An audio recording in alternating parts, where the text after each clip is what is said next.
ஜோதிடம் பார்க்கறது, ஜோசியம், இதுவும் மறைவான விஷயங்களை பற்றிய ஒருவர் கொள்ளக்கூடிய வழிகட்ட ஷிர்கான குஃப்ரான அகீதா. எதிர்காலத்தில் பூமியில் என்னென்ன நடக்கும் அது மாதிரி, அல்ல பூமியில் என்ன மாற்றங்கள் ஏற்படும் அதனால் என்ன நடக்கும், அல்ல தொலைஞ்சு போன விஷயங்களை, தொலைஞ்சு போன பொருளை கண்டுபிடிக்கிறது, இந்த மாதிரி சில விஷயங்களை ஒருவர் இனி மறைவானதை நான் அறிந்திருக்கிறேன் அப்படின்னு சொல்கிறது எல்லாமே ஷைத்தானை கொண்டு நடக்கிற விஷயங்கள். ஷைத்தானுடைய துணையோடு தான் இதெல்லாம் நடக்குது. ஷேக் சாலிஹ் அல் ஃபௌசான் அல்லாஹ்வுடைய ஒரு ஆயத்தை இங்கே மேற்கோள் காட்டுறாங்க. ஹல் உனப்பிஉக்கும் அலா மன் தனஸ்ஸலு ஷயாத்தீன், எவர்கள் மீது ஷைத்தான்கள் இறங்குகிறார்கள் என்பதை நபியே நாம் உமக்கு அறிவிக்கட்டுமா?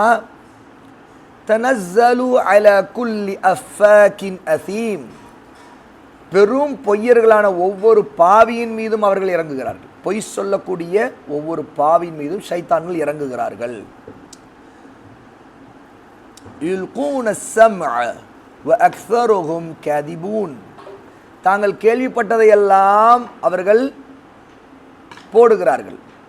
அதாவது ஷைத்தான்கள் அவரின் காதுகளில் போடுகிறார்கள். இன்னும் அவர்களுள் பெரும்பாலும் பொய்யர்களே. இது ஜின்னின ஷைத்தான்கள் தாங்க கேட்கக்கூடிய மலக்குகள் பேசியதில் இருந்தும் இன்னும் மனிதர்கள் பேசக்கூடியதுல இருந்தும் அதையெல்லாம் அந்த ஜோசியக்காரனுடைய காதுகளில் போடுகிறாங்க. அந்த ஜோசியக்காரர் பொய்யர்களாகவும் இருக்கிறாங்க. இப்படி ஷைத்தான்கள் இறங்கக்கூடிய மனிதர்கள் தான் இந்த ஜோசியக்காரர்கள், சூனியக்காரர்கள் தான். அப்போ ஷைத்தான்கள் மனிதர்கள் இறங்குவாங்க, பொய்களை சொல்லுவாங்க, இப்படிங்கிறதெல்லாம் இந்த ஆயத்திலும் தெரியுது. இந்த ஆயத்துகள் 26வது சூறாவுடைய 221லேருந்து 223 வரைக்கும் உள்ள 3 ஆயத்துகள் அல்லாஹ் தஆலா இதை சொல்கிறான். ஷைத்தான் மலக்குகளின் வார்த்தைகள் ஒன்றை திருடி, வானத்தில் மலக்குகள் பேசும்போது அதை திருடி ஜோசியக்காரனுடைய காதில் ஊதி விடுகிறான். இது ஒரு வார்த்தையோடு 100 பொய்களை சேர்த்து ஜோதிடன்னு சொல்லுவான். ஒன்று தான் அவன் கேட்டிருப்பான் ஷைத்தான், ஜின்னு. இதை ஜோசியக்காரன்ட்ட சொல்லணும். ஜோசியக்காரன் இன்னும் நிறைய பொய்களை எல்லாம் சேர்த்து சொல்லுவான். அந்த ஒரு உண்மை, அந்த உண்மையிலே மலக்கள் பேசியது ஜின்னின ஷைத்தான் மனிதர்கிட்ட ஊதி விட்டது இருக்குது, காதில் ஊதி விட்டது, அந்த விஷயம் அது காதில் கேட்குமா?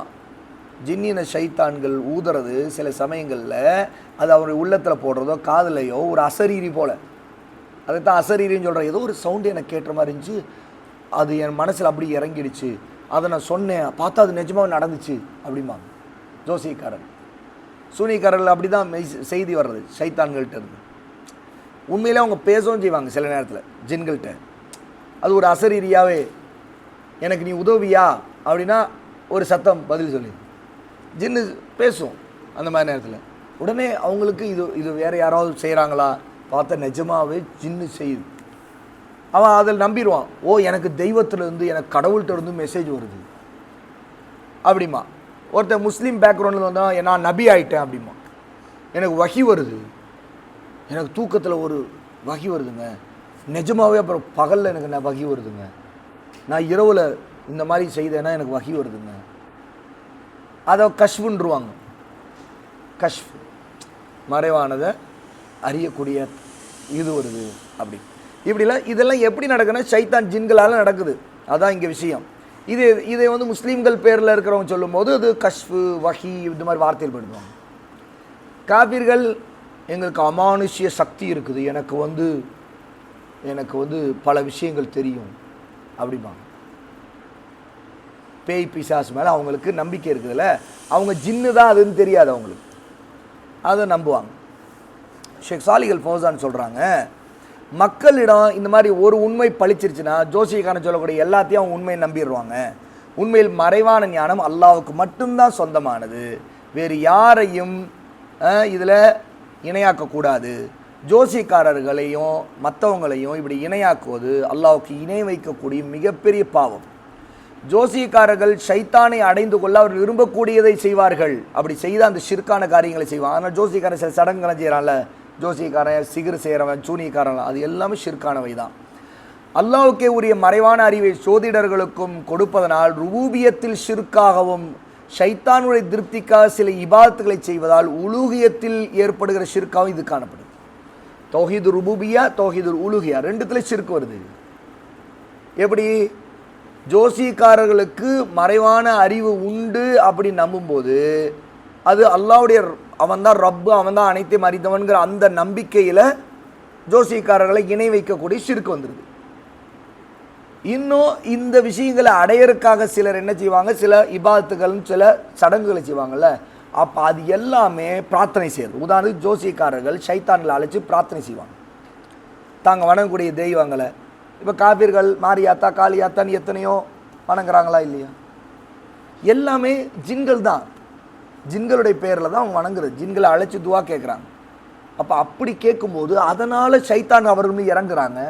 அப்போ அவங்களுடைய திருப்திக்காக அவங்க செய்யக்கூடிய இந்த பிரார்த்தனைகள் சடங்குகள் எல்லாமே அல்லாஹ்வுக்கு செய்ய வேண்டிய இபாதத்துக்களை அவங்க ஷைத்தான்கள் செய்கிறாங்கல்ல பிரார்த்தனை. அதனால் உலுகியாங்கிற தௌஹீதுல் உலுகியா கொள்கையில் இபாதத்திலே ஷிர்க் வந்து. அதனால தான் ரசூல் ஸல்லல்லாஹு அலைஹி வஸல்லம் என்ன சொல்கிறாங்க, ஷேக் ஃபௌசான் அந்த ஹதீஸை மேற்கோள் காட்டுறாங்க பாருங்கள். மன் அத்தா காஹினன் ஃபஸத்தகஹு பிமா யகூல் ஃபகத் கஃபர பிமா உன்ஸில அலா முஹம்மதின் ஸல்லல்லாஹு அலைஹி வஸல்லம். யாராவது ஒரு ஜோசியக்காரனிடம் வந்து குறிகேட்டு அவன் சொல்வதை நம்பக்கூடியவனாக இருந்தால் அவன் முஹம்மது ஸல்லல்லாஹு அலைஹி வஸல்லம் அவர்கள் மீது இறக்கப்பட்டதை நிராகரித்தவன். முஹம்மது ஸல்லல்லாஹு அலைஹி வஸல்லம் மீது இறக்கப்பட்டது என்ன? குர்ஆன், சுன்னா, இதையெல்லாம் அவன் நிராகரித்தவனாக ஆகிவிடுவான் அப்படின்னு அல்லாஹ்வுடைய நபி ஸல்லல்லாஹு அலைஹி வஸல்லம் குறிப்பிடுறாங்க. அப்போ குறிப்பிடக்கூடிய இந்த ஹதீஸ் மிக தெளிவாக குஃப்ரான விஷயங்களை பற்றி, இருமா லைனில் இருங்க அப்படி சொல்கிறேன் நான் சரியா, குஃப்ரான விஷயங்களை பற்றி ரசூல் ஸல்லல்லாஹு அலைஹி வஸல்லம் உறுதிப்படுத்தியதை கொண்டு நமக்கு என்ன தெரியுதுன்னா, ஜோசியக்காரிடம் போய் அவன் சொல்கிறத நம்புறதுங்கிறது இறை நிராகரிப்பு. புரியுதா? அல்லாஹ்வை நிராகரிக்கிறதும் மிகப்பெரிய பாவங்களில் உள்ளதும் அப்படிங்கிறது தெரியுது. அப்போது ஒருத்தன் அந்த ஜோசிக்காரன் குறி சொல்கிறவன் இவன் சொல்கிறதெல்லாம் நம்பிட்டா அவன் அல்லாஹ்வை நிராகரித்தவனாகவும் அல்லாஹ்வுடைய நபிக்கு இறக்கப்பட்ட வேதத்தை நிராகரித்தவனாகவும் ஆகிவிடுகிறான், அவ்வளோ பெரிய காஃபிராக ஆகிடுறான் அப்படின்னு இந்த ஹதீஸில் ரசூல் ஸல்லல்லாஹு அலைஹி வஸல்லம் சொல்கிறாங்க. அபூ ஹுரைரா ரலியல்லாஹு அன்ஹு அறிவிக்கிறாங்க. இமாம் அஹ்மத் முஸ்னதில் 9532வது ஹதீஸாக இதை பதிவு செய்கிறாங்க. இமாம் அல்பானி ரஹிமஹுல்லாஹ் இது சஹீ என்று அது சில்சிலத்துல் அல் ஹதீஸு சஹீகால 3387வது ஹதீஸாக இதை பதிவு செய்கிறாங்க. நோட் பண்ணிக்கங்க, 805195. ஓகே. அப்போது இந்த ஹதீஸை கொண்டு ஷேக் சாலிஹ் அல் ஃபௌசான் சொல்கிறாங்க, கண்டிப்பாக குறிப்பிட வேண்டிய விஷயம் இங்கே என்னென்னா, ஜோதிடர்களும் மந்திரவாதிகளும் சூனியக்காரர்களும் இன்று மனிதர்களின் கொள்கைகளில் அகீதாவில் விளையாடுகிறார்கள். அவங்க கொள்கையில் குஃப்ரை கொண்டு வராங்க.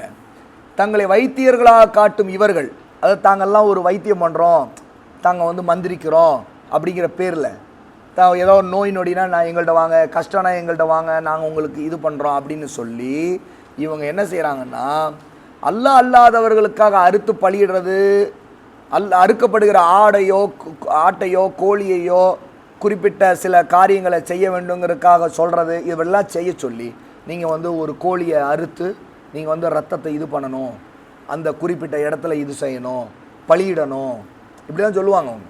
இது எல்லாமே ஷிர்க்கு, தெளிவாக குஃப்ரு அப்படின்னு ஷேக் ஃபௌசான். அல்லது விளங்காத சில ஷிர்கான ஷைத்தானிய வார்த்தைகள் நிறைந்த மந்திரங்களை எழுதி அவற்றை தாயத்துகளாக அணியுமாறும் வீட்டு மூலைகளில் தொங்க விடுமாறும் கடைகளில் தொங்க விடுமாறும் இவர்கள் சொல்கிறார். இந்த மாதிரி நடக்கிறதெல்லாம் இந்த ஜோசியக்காரர்கள் சூனியக்காரர்கள் மந்திரவாதிகள் இதை செய்யுங்க, இந்த சடங்கு செய்யுங்க, இந்த எலுமிச்சை பழத்தில் நான் ஒன்று எழுதியிருக்கிறேன் அதை தொங்க விட்டுருங்க, அதை வந்து இங்கே வைங்க, இங்கே புதைச்சிருங்க, அந்த இடத்துக்கு போய் புதைங்க, அந்த சுடுகாட்டில் கொண்டு போய் போட்டு வந்துடுங்க, இதை இந்த ரோட்டில் போடுங்க. சில செய்கிறாங்களா இல்லையா, பார்த்தா கண் திருஷ்டி அல்ல சூனியம் இதை கழிக்கிறது அப்படிங்கிற பேர்லையே என்ன அதுக்காக ஒரு சுற்றி போட்டு அதுக்கு வந்து மிளகா வச்சு குங்குமம் வச்சு சில காரியங்கள் எலுமிச்சை பழம் இது பண்ணி மந்திரிச்சோம், இது மந்திர எலுமிச்சை பழம், இதெல்லாம் சிகுறு, இதெல்லாம் ஷிர்க்கு, சூனிய செயல்கள், இணை வைக்கக்கூடிய செயல்கள், இப்படியெல்லாம் செய்கிறாங்க. தாயத்துக்களை இப்படி தொங்க விடுறாங்க. இன்னும் சிலர் எதிர்காலத்தில் நடக்க இருக்கக்கூடிய விஷயங்களை அல்லது தொலைந்த பொருள்கள் இருக்கக்கூடிய இடங்களை அறிந்திருப்பதாக காட்டிக்கொள்கிறார்கள். இப்படிப்பட்டவர்களிடம் முட்டாள்கள் அறிவிலிகள் வந்து தங்களுடைய அறியாமையில் உள்ள மக்கள் தொலைந்து போன பொருளை பற்றி கம்ப்ளைண்ட் சொல்கிறாங்க, முறையிடுறாங்க. இந்த மாதிரி எங்களுக்காக கொஞ்சம் தேடி பாருங்கள், தேடி சொல்லுங்கள், உங்களுக்கு சக்தி இருக்குது, நீங்கள் ஏதாவது அறிஞ்சிருவீங்க. அவங்களும் சைத்தான்கிட்ட பிரார்த்தனை செய்து சில அந்த காரியங்களே தொலைந்து போனது சைத்தானை திருடிடும்.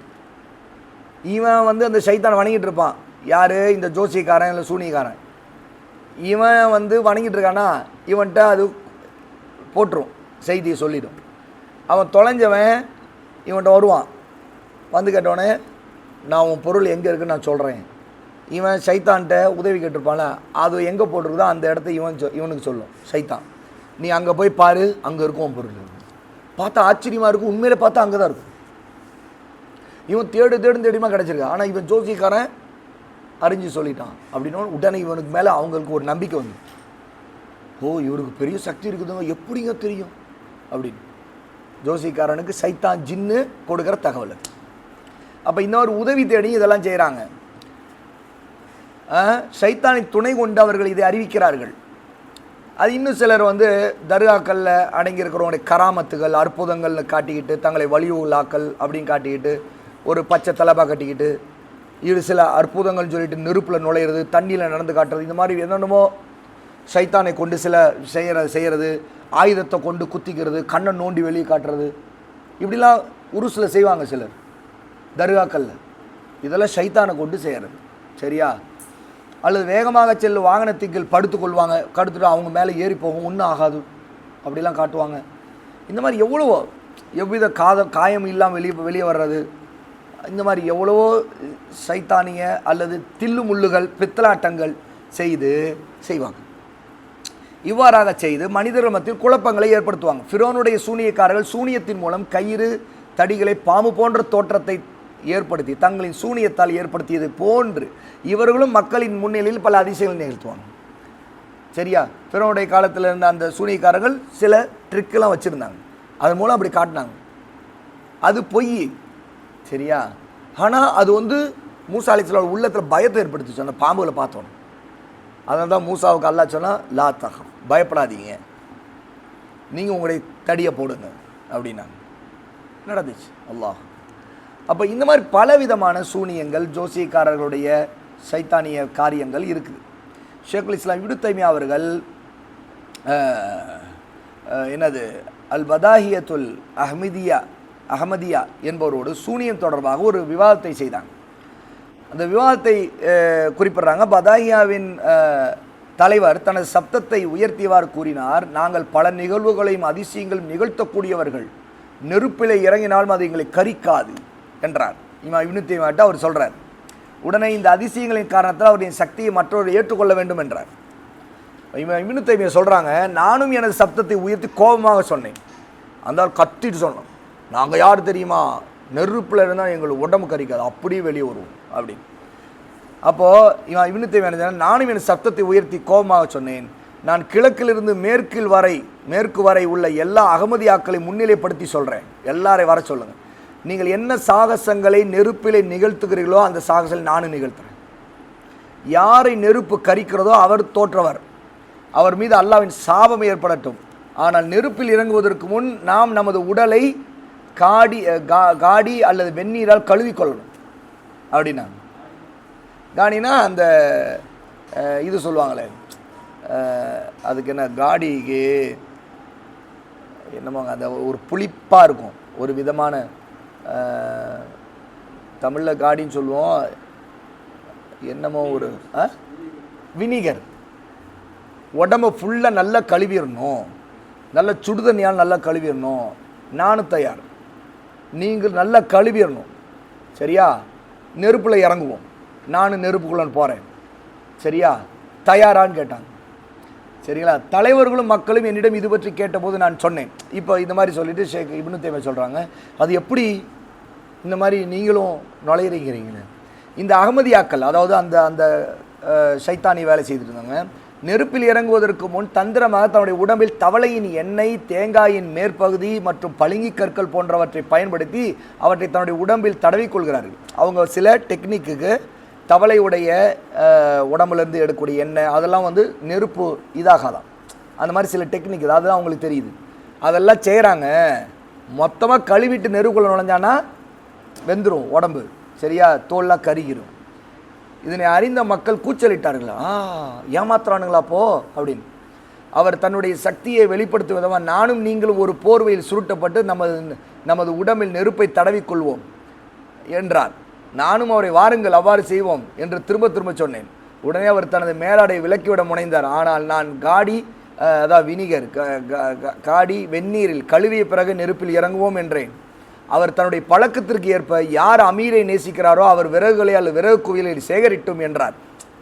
சரியா, யார் இந்த தலைவனை நேசிக்கிறாங்களோ எல்லாம் விறகு மூட்டுங்க, நெருப்பு மூட்டுங்க அப்படின்றார். உடனே நான், இவ்வாறு செய்வதனால் கால தாமதமாகும், மேலும் மக்களும் கலைஞ்சு போயிடுவாங்க, நம்முடைய நோக்கம் நிறைவேறாது. எனவே ஒரு விளக்கில் என்னுடைய விரலையும் உங்களின் விரலையும் விடுவோம் நெருப்பில், உங்களுடைய விரலையும் விடுவோம், என்னுடைய விரலையும் விடுவோம். அதற்கு முன்பு அதனை நன்றாக கழுவிக்கொள்வோம். அது எல்லாம் மூட்டி எல்லாம் ரெடி பண்ணி அப்புறம் கலைஞ்சு போயிடுவாங்க. உடனே இப்போவே செய், நீ தயாரில்ல, விரல் தான் போதும், நெருப்பில் நேராக விடுவோம், கழுவிக்குவோம், கழுவிச்சுட்டு விடும். யாருடைய விரல் எரிந்து விடுகிறதோ அவர் மீது அல்லாஹ்வின் சாபம் ஏற்படணும், மேலும் அவரே தோல்வி அடைந்தவர் என்றேன். நான் இதனை கூறியவுடன் அவர் கலக்கமடைந்து விட்டார். பயம் வந்துருச்சு. என்னடா இவன் விடமாட்டான் போல தெரியும், மாட்டிக்குவோமோ, ஏன்னா நல்லா கழுவிட்டு விட்டால் அவ்வளோதான், விரல் எரிஞ்சிரும்ல. இவனு தெரியா, நீ வா பார்த்துருவோம் அப்படின்னு சவால் விட்டாங்க. இது இமாம் இப்னு தைமிய்யாவுடைய ஃபத்வாக்கள் தொகுப்பு மஜ்முல் அல் ஃபத்தாவாவில் 11வது பாகத்துடைய 465 466 பக்கத்தில் குறிப்பிடப்பட்டிருக்குன்னு ஷேக் சாலிஹ் அல் ஃபௌசான் இங்கே மேற்கோள் காட்டுறாங்க. இந்த நிகழ்வை இங்கே குறிப்பிட காரணம், பொய்யர்கள் இவ்வாறான மறைவான தந்திரங்களை கொண்டு மக்களை ஏமாற்றுகிறார்கள் என்பதை தெளிவுபடுத்தத்தான் என்று ஷேக் ஃபௌசான் குறிப்பிட்றாங்க.